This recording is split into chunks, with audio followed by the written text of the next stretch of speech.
അവിടെ ടൂറിസ്റ്റുകൾ എന്നറിയ ടൂറിസ്റ്റുകളുണ്ടായിരുന്നു. Mini Switzerland എന്ന് പറഞ്ഞ ഏരിയയിലായിരുന്നു. അവിടെ എല്ലാവരും അവരവരുടെ കുറേ ആക്ടിവിറ്റീസ് അവിടെ ഉണ്ട്. Zip line, bungee jumping, Kashmiri ഡ്രസ്സിൽ, അങ്ങനെ എല്ലാവരും അവരവരുടെ കാര്യങ്ങളിൽ നടന്നപ്പോൾ പെട്ടെന്ന് ഒരു ഒച്ച, ഗൺ ഷോട്ടാണോ എന്ന് പോലും അറിയില്ല, ഒരു ശബ്ദമാണ് കേട്ടത്.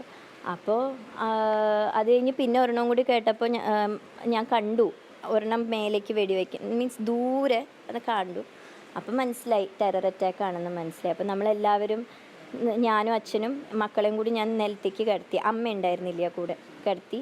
എന്നിട്ട് ഞങ്ങൾ അവിടെ നിന്ന് ഓടി രക്ഷപ്പെട്ട് പുറത്തേക്ക്, ഒരു ഫെൻസ്ഡ് ഏരിയ ആണ്, ഫെൻസിൻ്റെ താഴെ കൂടെ രക്ഷപ്പെട്ട് പിന്നെ ചുറ്റും കാട്. അപ്പം പലരും പല ഡിറക്ഷനിലാണ് ഓടുന്നത്.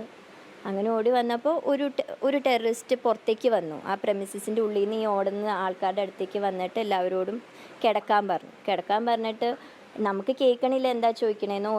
അപ്പോൾ നമ്മൾ പല ഗ്രൂപ്പ് ആവുമല്ലോ ഇപ്പോൾ ഇവിടുന്ന് ഓടിക്കഴിഞ്ഞാൽ. അപ്പോൾ നമ്മളങ്ങനെ ഫ്രോസൺ അല്ല, അവിടെ ഷൂട്ട് ചെയ്തു, എന്തോ ചോദിക്കണു, ഷൂട്ട് ചെയ്യണു. അങ്ങനെ എൻ്റെ അച്ഛൻ്റെയും എൻ്റെ അടുത്തേക്ക് വന്നു. അപ്പോൾ ഒരു സെൻറ്റൻസ് ഒന്നുമല്ല, ഒരൊറ്റ വേർഡാണ് ചോദിക്കണേ, കലീമ അങ്ങനെ എന്തോ ഒരു വേർഡ് ചോദിച്ചു. അപ്പോൾ മനസ്സിലായില്ല എന്ന് ഹിന്ദിയിൽ തന്നെ പറഞ്ഞു. ഇതൊക്കെ ഒരു 5 സെക്കൻഡ്സ്. അപ്പോഴേക്കും അച്ഛനെയും എൻ്റെ മുമ്പിൽ വെച്ചിട്ട് ഷൂട്ട് ചെയ്തു. അപ്പം എൻ്റെ മക്കൾ ട്വിൻസ് എൻ്റെ കൂടെ ഉണ്ടായിരുന്നു, ബോയ്സ്. അവരായിരുന്നു എൻ്റെ വേക്കപ്പ് കോൾ. അമ്മ ലെറ്റ്സ് മൂവ് എന്ന് പറയാൻ, ഞാൻ അച്ഛനെ കെട്ടിപ്പിടിച്ച് കരയായിരുന്നു. അപ്പോൾ ലെറ്റ്സ് മൂവ് എന്ന് പറഞ്ഞപ്പോൾ പിന്നെ എൻ്റെ ഉള്ളിലെ മദറായിരുന്നു. പിന്നെ അപ്പോൾ അച്ഛനെ ഓൺ ദി സ്പോട്ട് ഡെഡാന്ന് എനിക്ക് മനസ്സിലായി. അച്ഛനെ ഇനി സേവ് ചെയ്യാനോ എന്തെങ്കിലും ബ്ലീഡിങ് സ്റ്റോപ്പ് ചെയ്യേണ്ട ആവശ്യമൊന്നും അച്ഛനില്ലായിരുന്നു. ഞാൻ എൻ്റെ മക്കളെയും കൂട്ടി അവിടെ നിന്ന് ആ കാട്ടിക്കൂടെ ഏതൊക്കെയോ വഴികളിലൂടെ ഓടി എസ്കേപ്പ് ചെയ്ത്, പിന്നെ ഞങ്ങൾ ഒരു ഗ്രൂപ്പിന് പലയിടത്തുനിന്നും വരണവരെല്ലാവരും കൂടി ഒരു സ്ഥലത്തെത്തി. അപ്പോൾ ഈ ഹോസസ് റൺ ചെയ്യണ സ്ഥലം, അങ്ങനെ അതേ ഫോളോ ചെയ്ത്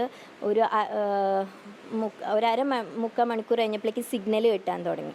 അപ്പോൾ ഞാൻ വേഗം എൻ്റെ driver mister Musafir, he's also A local Kashmiri, അവരോട് വേഗം അറിയിച്ചു. അയാളാണ് പിന്നെ ബാക്കി അറിയിച്ച് വിത്തിൻ ഒരു 7 മിനിറ്റ്സിൽ മിലിറ്ററി വേഗം ഓടി മേലെ കയറിപ്പോണ്ടായിരുന്നു. And locals also to help the elderly who fell off the way.